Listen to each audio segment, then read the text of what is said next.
Bem-vindos ao programa Raízes Judaicas na TV Judaica. Eu sou Jaque Passi e hoje eu tenho a grande mestra, querida Célia Parnes. Um prazer imenso recebê-la aqui no nosso programa. Obrigada, Jaque. É uma alegria para mim também estar aqui. Nessa aqui é uma grande inovação do mundo da mídia judaica aqui, uma TV que tem 8 meses e que tem esse sucesso todo, então estou muito contente de poder estar aqui hoje. Que honra recebê-la. Obrigada mesmo pelo carinho. Célia, você acaba de fazer história de ser eleita a primeira mulher presidente da Federação Israelita de São Paulo. Conta um pouquinho para a gente essa emoção. Olha,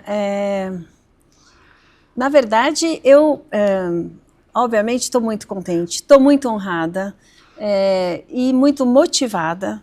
A federação tem uma importância enorme, porque é o grande guarda-chuva comunitário, ela congrega tanto organizações federadas quanto parceiras e tem essa responsabilidade de abraçar toda a comunidade judaica nas suas várias frentes. Então, sim, eu estou muito contente. E eu enxergo assim, você falou o fato de ser a primeira presidente mulher eleita. Isso. Nós tivemos uma presidente anterior a mim que sucedeu um presidente que veio a óbito, mas de fato eleita eu sou a primeira. Isso. Mas eu acho que isso não pode ser visto nem como uma exceção e tampouco como uma concessão. Eu acho que as mulheres têm tido um papel muito importante na comunidade há muitos anos. Elas carregam o DNA judaico, elas transitam e coordenam e gerem organizações muito grandes, como a própria Unibis, que a gente estava conversando agora há poucos minutos atrás, e tantas outras organizações têm esse legado feminino muito forte. Então eu vejo com naturalidade, na verdade, com alegria, mas com naturalidade de uma continuidade de mulheres que me antecederam e que transmitiram esse legado de que a mulher tem todas as qualidades e todo o potencial e toda, enfim, a naturalidade para liderar qualquer organização da comunidade e também fora da comunidade. Sem dúvida. É que é uma honra mesmo, sabe por quê? Porque normalmente quando a gente fala de federação, de instituições, a gente fala de homens, presidentes, CEOs, presidentes, e como você mesmo disse, já teve até uma presidente mulher anteriormente, né?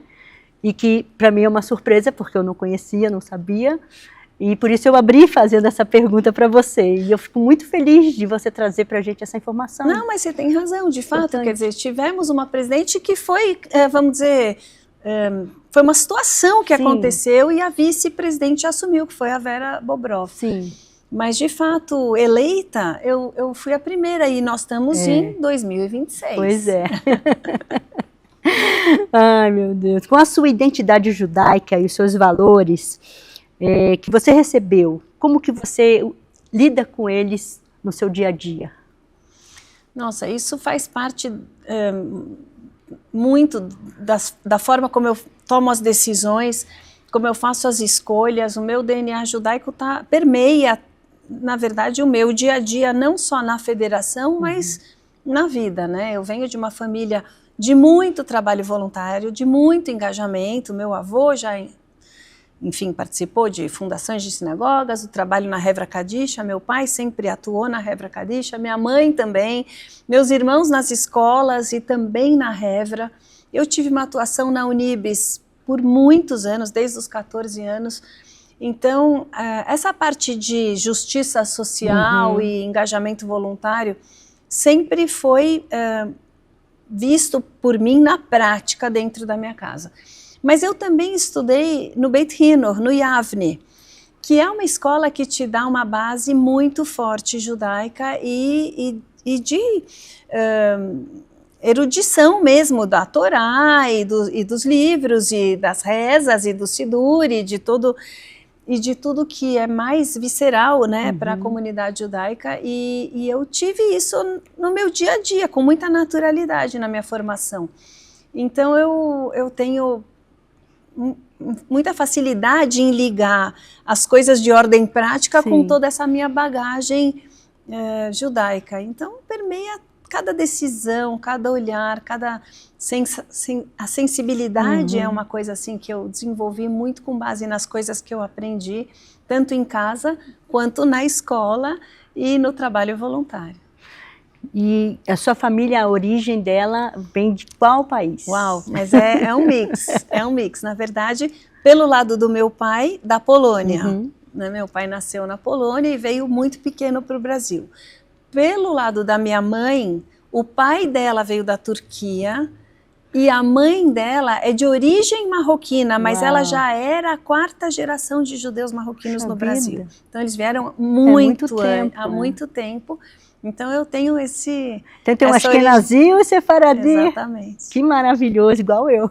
Ah, então, e é legal, é uma riqueza, exato, não é? Uma riqueza. É muito bom. E também em casa é sempre aquele mix de cardápios diferentes. Vareniques com baba ganoush. Exatamente, e tradições diferentes, mas é muito bacana. É muito bom. Quais são as suas principais prioridades e pilares de gestão para a federação nesse mandato? Então, a federação tem muitos programas, ela tem muitas frentes. Como ela olha tudo que a comunidade demanda, ela atende escolas, ela atende sinagogas, ela atende instituições sociais, o hospital, enfim, o clube. Então, ela tem muitas frentes que ela atua. E muitos programas acontecem ali rotineiramente. Quando eu comecei a mapear e olhar tudo que a federação fazia, eu acho que ficou muito claro para mim e para a diretoria nova, que depois te conto um pouco qual é a formação dessa diretoria, que a gente precisava colocar alguns eixos mestres de atuação para que fique muito claro para as pessoas o que a federação faz. Porque muitas pessoas têm muita dúvida, elas falam, mas a federação, eu sei que existe, tem a importância institucional, mas o que ela faz exatamente? Então, hoje a gente tem desenhado os 4 pilares que a federação atua principalmente, que se compõem de relações governamentais e institucionais, ou seja, a relação entre as organizações judaicas e também as relações com o governo, muita força na questão de segurança e prevenção, naturalmente, que isso sempre foi importantíssimo. Um pilar central de comunicação, para dentro e para fora da comunidade, e o 4º pilar, que é inovação social comunitária, que se compõe de tudo que a nossa comunidade hoje precisa em termos de inovação. O que hoje a comunidade judaica contemporânea precisa, que ainda não existe no nosso cenário, que ainda não existe na composição das organizações que a gente tem. Então isso é um olhar importante, o olhar de inovação associado, como eu mencionei, à comunicação, segurança e relações governamentais e institucionais. Importantíssimos pilares base, né, e fundamentais da federação. Esse marco representa para você, pessoalmente, para as mulheres da nossa comunidade, a sua presença, como abriu o nosso programa falando da sua presidência, né, da federação, isso traz para a gente um olhar muito importante do lugar onde a gente pode se encontrar. Como que você vê isso como exemplo para esse lugar? Não sei se eu entendi muito bem a sua pergunta, porque você diz a relação do mundo feminino com a federação. Isso. Bom, eu acho que, como eu te falei, primeiro a gente tem um número grande de organizações femininas muito potente na nossa comunidade, que é uma força da comunidade judaica. Certo. Ela tem organizações femininas muito potentes e mulheres muito engajadas, e a diretoria se compõe também de jovens, uma parte são mulheres jovens também muito engajadas. Eu acho que é oferecer esse fórum, esse espaço de conversa, de promoção humana, de promoção de lideranças especialmente, que é um olhar muito importante dessa minha gestão, que é promover lideranças jovens, lideranças femininas, lideranças engajadas, interessadas. Eu acho que é nesse lugar onde existe essa intersecção. E essas lideranças serão feitas através de cursos? Como que a federação vai trabalhar nessa parte? Na verdade, não são cursos, são vivências, na verdade. O que a gente tem promovido nessa diretoria são vivências diretas do corpo diretivo com situações que eu estou exposta e que um presidente de organização está exposto. Então, a gente tem sim algumas formações, na verdade eu falei que não, mas existem alguns cursos de formação que estão sendo dados, inclusive de media training, de algumas coisas que a gente está implantando, mas a verdade é que é expor essas pessoas a situações de decisão, a situações complexas, e que as lideranças vão se formando na prática, na verdade. Maravilha, isso, importantíssimo. No judaísmo existe também, só para complementar, por favor, um curso na federação que chama-se Maavar, que é um curso para a formação de lideranças jovens. Isso já estava sendo sendo posto em prática na gestão anterior do Marcos Knobel e continua, e é um curso de sucesso. Que maravilha, importantíssimo trazer os jovens, né, para fazer a parte de liderar, de trazer essa consciência de importância da comunidade, né? E falando disso, a gente sabe que no judaísmo a tzedakah é justiça. Como você transpõe esse conceito das ações sociais da Unibis para a representatividade política e institucional da Fiesp? Eu acho que tendo sempre em mente que este é um pilar básico do DNA judaico, né? A justiça social. E eu sempre atuei com essa frente, tanto na Unibis desde os 14 anos, como a minha atuação no governo também foi na pasta de desenvolvimento social. Então isso é um pouco do que me guia em qualquer posição. Eu atuo também como secretária-geral da CONIB, e eu tenho algumas atuações em outros conselhos de instituição. Então, esse olhar para a justiça social, para todas as questões de desenvolvimento social, sempre permeiam as minhas decisões, as minhas escolhas de engajamento, de envolvimento. E é tão necessário, né, num país como o nosso. A nossa comunidade é um reflexo também do nosso país, então também tem as demandas que a gente enxerga na sociedade em geral. Então eu acho que cada vez mais a gente tem que ter essa sensibilidade para conseguir atuar também com esse olhar de justiça social. Maravilhoso. A questão que a gente está vivendo hoje do antissemitismo exacerbado, tanto nas mídias sociais como nos lugares que infelizmente tem passado situações difíceis, né? Essa escalada desse antissemitismo, como que a federação hoje faz esse trabalho de combate a esse antissemitismo? Na verdade é um trabalho conjunto. Eu acho que quem atua fortemente nessa frente, além da CONIB, tem algumas organizações muito focadas, bem preparadas e com muitos profissionais na linha de frente com as mídias em combate ao antissemitismo. Então, estou falando um pouco também de imprensa e tudo isso. A federação tem um pilar de comunicação que também abraça e entende as questões de antissemitismo e atua nessa frente, mas tem organizações muito bem preparadas e com estudo para fazer isso muito bem. Não obstante a isso, eu acho que a gente tem que ocupar todos os espaços na mídia, na imprensa e nessa frente de combate ao antissemitismo. Então a federação atua, mas não tem sido a principal atuação da federação. Até o 7 de outubro, vamos dizer assim. Do 7 de outubro para cá, eu acho que todas as organizações judaicas assumiram esse protagonismo, vamos dizer, além do que já faziam, que é um posicionamento importante de defesa da nossa comunidade, do combate ao antissemitismo, do combate à desinformação. Isso tem permeado, na verdade, todas as organizações, não foi diferente na federação. Mas eu acho que tem organizações muito fortemente preparadas, né, para atuar nessa frente, e o que a federação muitas vezes faz é convergir as informações, ou indicar, ou apoia, direcionar. Né? Uma parceira, vamos dizer. E uma parceria com essas organizações. Sensacional. Mais um desafio, né, da FISESP aqui é trazer a sua presença na comunidade judaica. Como que você vê, como que podemos falar para os nossos jovens, para a nossa comunidade, o que a FISESP ela proporciona?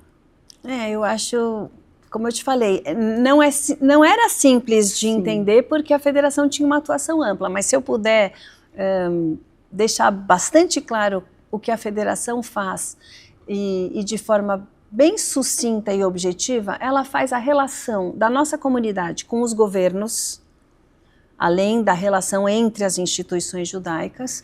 Ela faz um trabalho muito forte de prevenção e segurança comunitária, não só em momentos de festas, não só em momentos de eventos comunitários, mas ela faz um monitoramento permanente da segurança comunitária.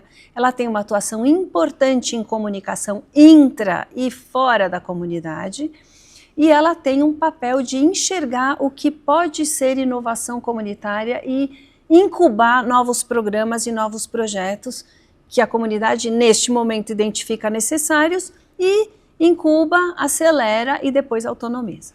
Que maravilha. Muito obrigada. A gente já volta para o próximo bloco.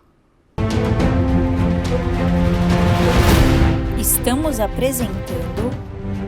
Para não ficar de fora e poder assistir 24 horas por dia a TV Judaica, baixe agora mesmo o aplicativo em seu celular, disponível na App Store e Google Play. E assista também em sua Smart TV, direto da loja de aplicativos do seu aparelho, totalmente gratuito. TV Judaica, a primeira televisão judaica brasileira.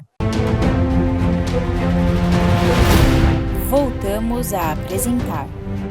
Estamos de volta no programa Raízes Judaicas na TV Judaica com a nossa querida Célia Parnes. Célia, o programa Bom Prato Móvel é um marco na sua gestão.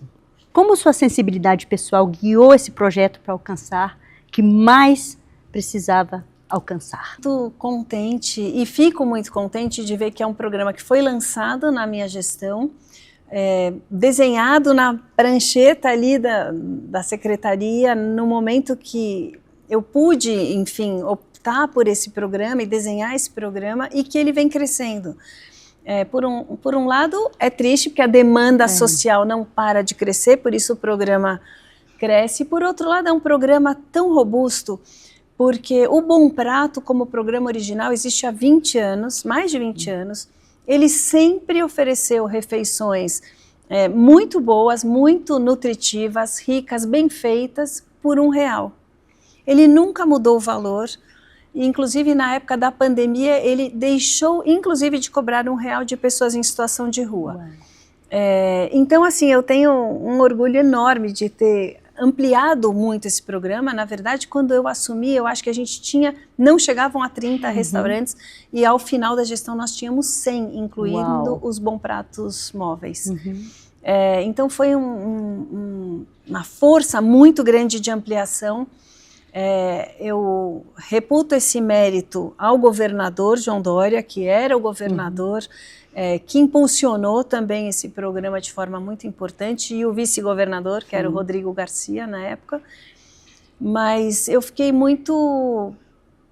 realmente muito realizada de ter desenvolvido o Bom Prato Móvel, que tinha a lógica de levar refeições para lugares mais periféricos e mais longes das unidades físicas do Bom Prato. Funciona muito bem, tem funcionado muito bem, tem crescido, e é muito bonito saber que o governo do estado tem levado refeições para pessoas de altíssima vulnerabilidade, que nem o valor do passe do ônibus tem para chegar nas unidades físicas do Bom Prato. E comem a R$1 uma comida muito, muito bem feita. Eu já comi diversas vezes no Bom Prato, por Ossos do Ofício, e é maravilhoso. Maravilhoso. E eu gosto, e conheci todas as unidades, e, enfim, tenho um maior orgulho desse programa, de quem toca o programa, dos profissionais que vêm tocando, e do impacto que ele tem, né? Do impacto e da ideia de gênio de fazer um programa tão robusto, alguns outros estados tentaram e já não tem mais o programa de alimentação social, dada a complexidade deste programa. Ele é muito complexo, muito. Porque mexe com alimento, né? E mexe com alimento, com perecibilidade, com logística, com custos muito altos que são subsidiados pelo governo.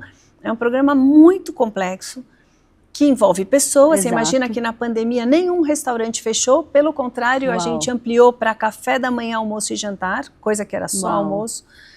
Então, sábados e domingos. Então, assim, é um programa de altíssima complexidade que demandou muito tempo, e na pandemia, além de que os restaurantes não fechavam, a secretaria não fechou nenhum dia, nenhum momento, não se tornou online em nenhum momento.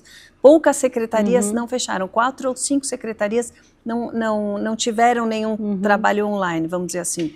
A Secretaria de Desenvolvimento Social foi uma delas. Então, os profissionais estavam na rua monitorando os restaurantes e os programas de segunda a segunda. Então, foi um desafio, mas com um impacto gigante. Maravilhoso. Você falando, vem na hora Tzedek u'Mishpat, a mitzvah de justiça social, que é o alimento, né, que vai dar para a pessoa a vida, sim, né, a saúde. Sem dúvida. Parabéns, cola cavalo, que lindo, que se replique, né, que continue se replicando. Sem dúvida. Outra gestão que você geriu foi o desenvolvimento, né, social em São Paulo, foi durante a Covid-19, que foi um caos, né?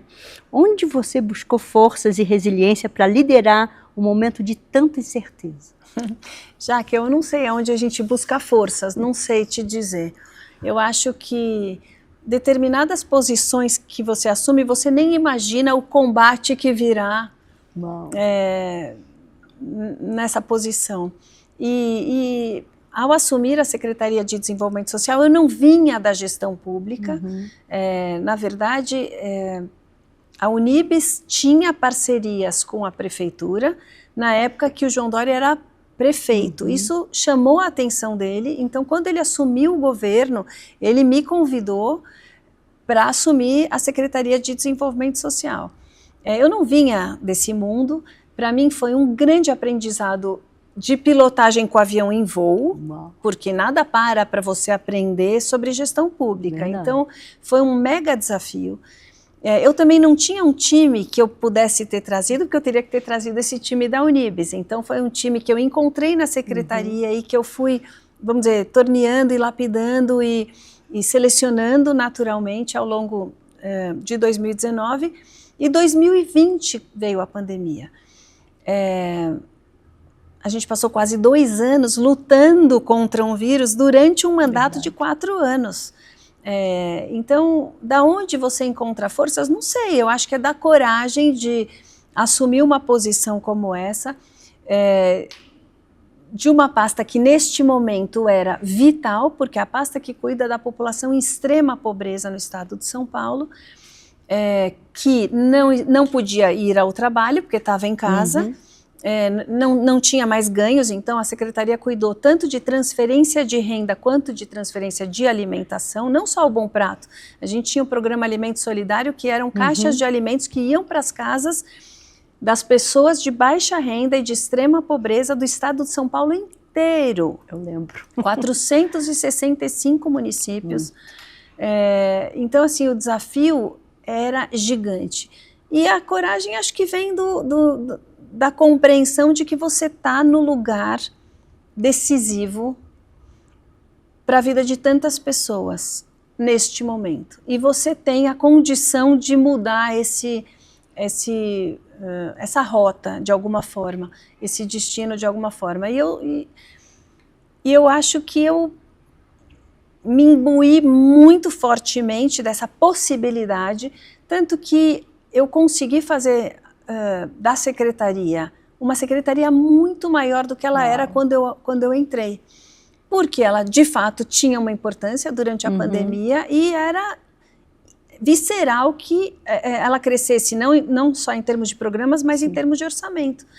E foi isso que eu consegui fazer junto com uma equipe muito corajosa, que também ficou trabalhando de segunda a segunda na pandemia, na época que eram só máscaras de pano, não tinha nem N95, não tinha vacina, não tinha teste PCR. A gente escutava das pessoas que elas estavam padecendo de Covid-19 e eu e a minha equipe na rua todos os dias pelo estado inteiro, viajando. Os bons pratos abertos, a distribuição de leite aberta, a distribuição de renda e de alimentos. E a gente nunca parou nenhum dia. Então, da onde veio a coragem? Eu acho que do propósito de estar neste lugar, neste momento, e de que era importantíssimo para milhões de pessoas. Milhões de pessoas. Como a sua formação, Célia, com técnica em essa administração, se uniu ao pragmatismo necessário para salvar tantas vidas em tempo real, através de programas de transferência de renda, de salvar a vidas, esse seu programa pioneiro que você trouxe aqui para a gente? Olha, eu sou formada em administração de empresas e isso me dá um olhar até muito cartesiano até, apesar de não ser de exatas, eu tenho uma mente bem cartesiana.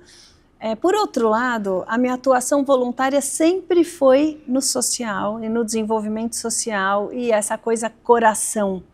Então eu tenho as duas em iguais forças dentro de mim, tanto esse olhar organizado e de planejamento, eu olho muito a médio e longo prazo, eu pondero as questões humanas, eu pondero as questões financeiras, é um olhar bem de administrador.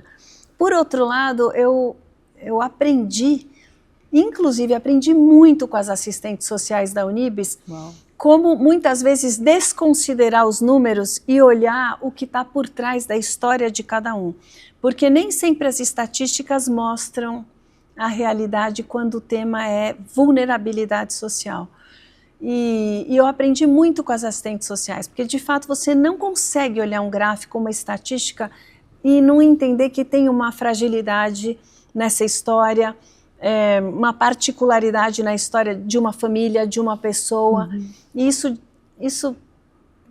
não é que distorce os números nem as estatísticas, mas isso acrescenta aos números e às estatísticas. Então, eu acho que ter esses dois arsenais me ajudou muito na minha caixa de ferramentas. Faz muita diferença. Eu acho que todo mundo deve ser administrador. Essa é eu tenho uma teoria que eu acho que seja qual for a sua profissão de paixão, você também tem que saber administração. Você tem que planejar, você tem que saber fazer um diagnóstico, você tem que olhar pessoas, você tem que olhar números. Não obstante a isso, você tem que ter coração suficiente para escutar o que está por trás também de toda essa lógica. E eu acho que os dois me ajudaram muito e me ajudam muito na federação também, em todas as atuações que eu tenho em conselhos e todas as atuações profissionais que eu tenho também. Eu acho que essa composição é rica. Bastante rica, é importantíssima, né? Muito bacana.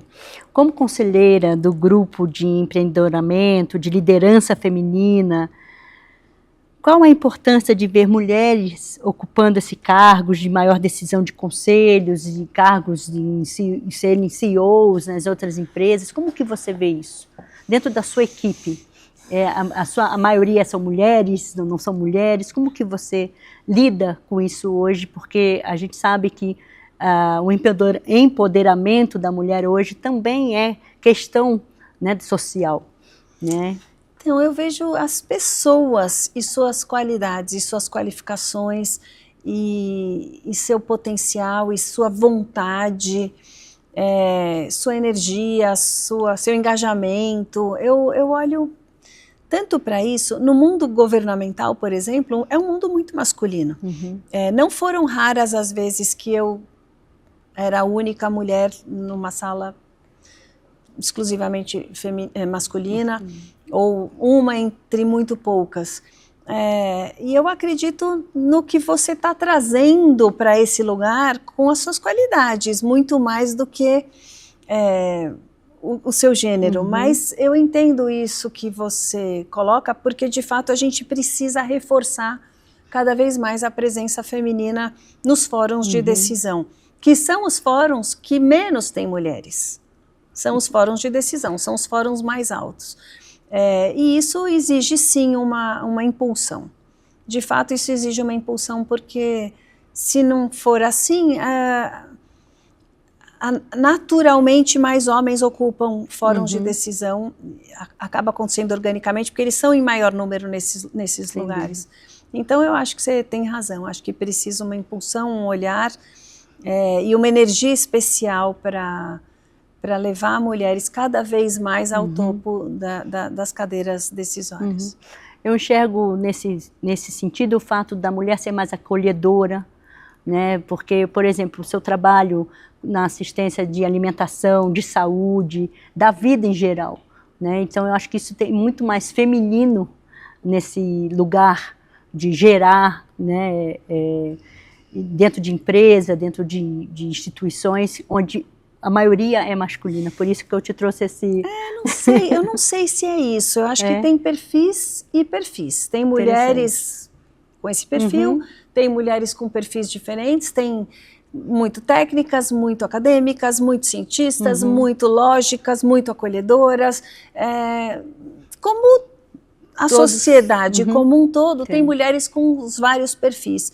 E prontas para ocupar posições diferentes, mulheres no exército, como a gente vê agora, mulheres voando jatos, tem para todos os perfis, nem todas têm essa coisa do acolhimento, não tem problema nenhum, mas nós somos 50% da população, mais até, e podemos estar nas posições de decisão.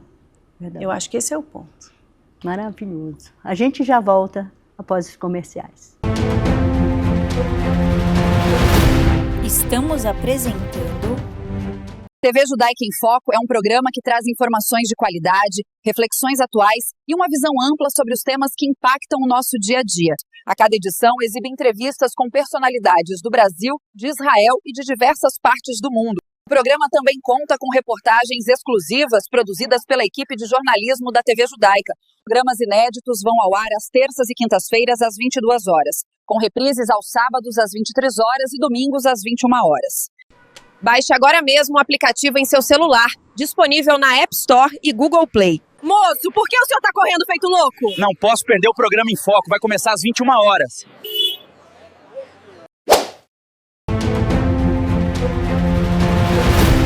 Voltamos a apresentar. Estamos de volta no programa Raízes Judaica, na TV Judaica, com a nossa querida convidada Célia Parnes. Célia, você atuou como secretária-geral da CONIB e em comitês da América Latina. Como que o Brasil é visto hoje no cenário da diplomacia e assistência social judaica? Olha, o Brasil é visto como uma potência da assistência social judaica. E eu acho que, porque nós temos muitas organizações, porque nós temos olhares diversos na nossa comunidade, atendendo a todas as possibilidades, e a nossa comunidade tem uma rede de suporte muito importante.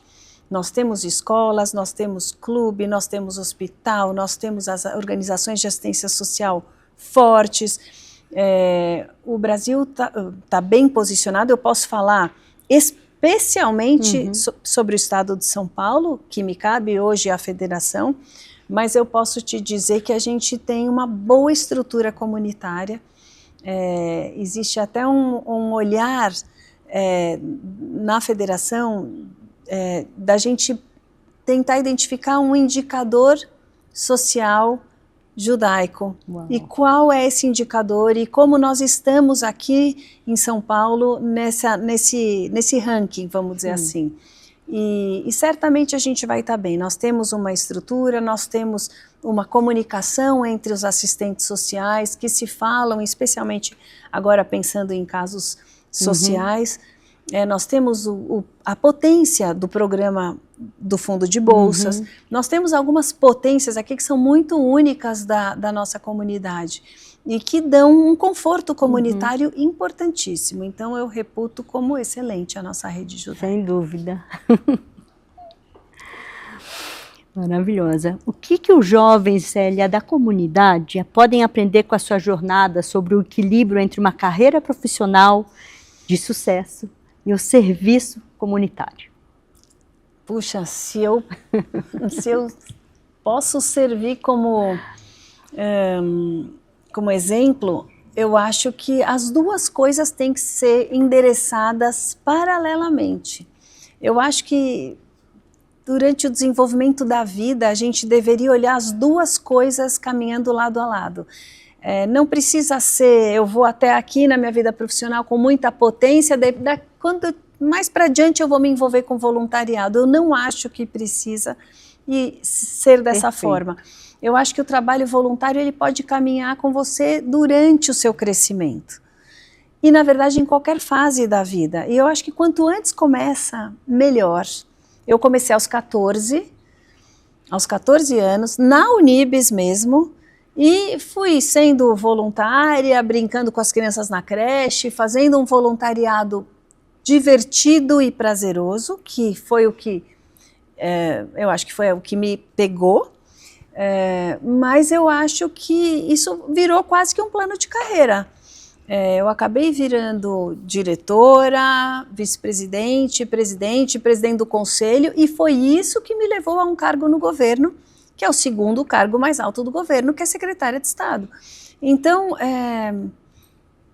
como é que você pode imaginar que um trajeto voluntário da minha vida foi me levar para uma atuação pública? Eu nunca poderia imaginar, não foi o meu lado profissional que me levou. Então, eu acho que a gente tem que caminhar com essas duas frentes paralelamente, e acho que isso que os jovens podem fazer. É sempre pensar em atuar com uma coisa numa mão e outra coisa na outra mão. Mas não obstante a isso, eu acho que qualquer fase da vida é um momento para se engajar voluntariamente. E tem muitas possibilidades de engajamento voluntário. Você não tem que ir a algum lugar, um abrigo perto da sua casa ou uma organização próxima do seu trabalho para se engajar no trabalho voluntário. Eu acho que ele é quase uma forma de pensar. Quando você tem uma forma de pensar de atuação filantrópica, isso permeia as suas decisões, a sua atuação no dia a dia. Então, às vezes, você dá um telefonema, você está fazendo um trabalho voluntário. Às vezes, você escuta alguém, você também está fazendo um posicionamento, vamos dizer, de doação. Sem dúvida. Então, eu acho que tem muitas formas de se engajar e eu acho que tem que ser a qualquer momento da vida. Mas quanto antes, melhor. Sem dúvida nenhuma, maravilhoso. Qual o legado que você deseja deixar para a comunidade judaica paulista após esse ciclo histórico na presidência da federação? Olha, eu acho muito cedo para pensar em legado. De verdade, eu ainda pretendo ter muitas outras atuações se a comunidade assim enxergar e quiser. Cada um dos lugares que a gente passa de forma voluntária, a gente deixa uma marca. De fato, eu sou uma pessoa que gosta muito de expandir, então, assim, a Unibis, acho que deixei algumas marcas na Unibis, a própria Unibis Cultural, o Centro Dia para idosos, e uma série, o SASF, que é o Programa de Assistência Social a Famílias. Quer dizer, eu abri algumas frentes na Unibis que ficaram e que são um legado. Nesse sentido que você está dizendo.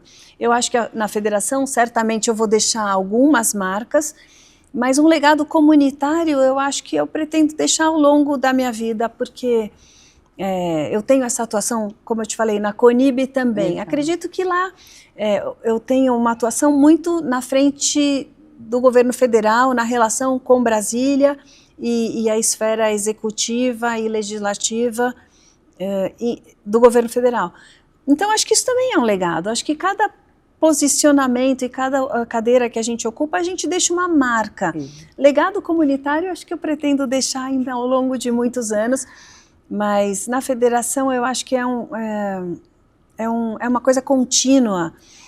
Existem algumas coisas no plano, mas a gente sabe que o plano muda e que muitas coisas se agregam ao longo da gestão, que é uma gestão de 2 anos, e que com certeza vão acontecer muitas coisas importantes e decisivas e que constroem, né, a força da nossa comunidade, com organizações como a Federação, como a CONIB, como a Unibis, onde eu já atuei, e outras também que já atuei. Que maravilhoso, eu fico muito honrada de ter você como um exemplo tão importante para as mulheres, para a sociedade, para a comunidade judaica, de tanto trabalho comunitário que você exerceu, exerce e continuará exercendo, né? E isso é um exemplo, eu fiquei muito feliz de ouvir de você que a gente não precisa procurar um lugar para começar a fazer um trabalho voluntário. Isso é muito importante, porque trazendo essa fala de volta, porque normalmente a gente parece que a gente precisa de um lugar para fazer. E, na verdade, a gente pode fazer isso sempre, todas as horas, num telefonema, como você disse, isso é tão importante. Eu queria... A nossa comunidade tem múltiplas possibilidades de engajamento. Tem programas de escuta, por exemplo, que você faz na sua casa.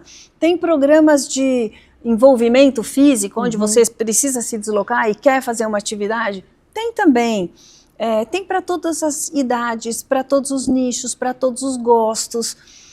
E o trabalho voluntário não precisa ser exclusivamente comunitário, ele pode ser para fora da comunidade também, que também é uma marca da comunidade judaica. A comunidade judaica não atua exclusivamente para frente social judaica, ela atua para frente social não judaica. Sem dúvida. E isso é uma beleza da nossa comunidade, é uma beleza, por exemplo, da Unibis, que tem essa frente toda para a sociedade. Então, assim, enfim, de várias organizações, posso mencionar, acho que quase todas. Sim, a maioria. A maioria pensam para a sociedade que a gente está inserida. Escolas, tudo, hospital, enfim. Tudo.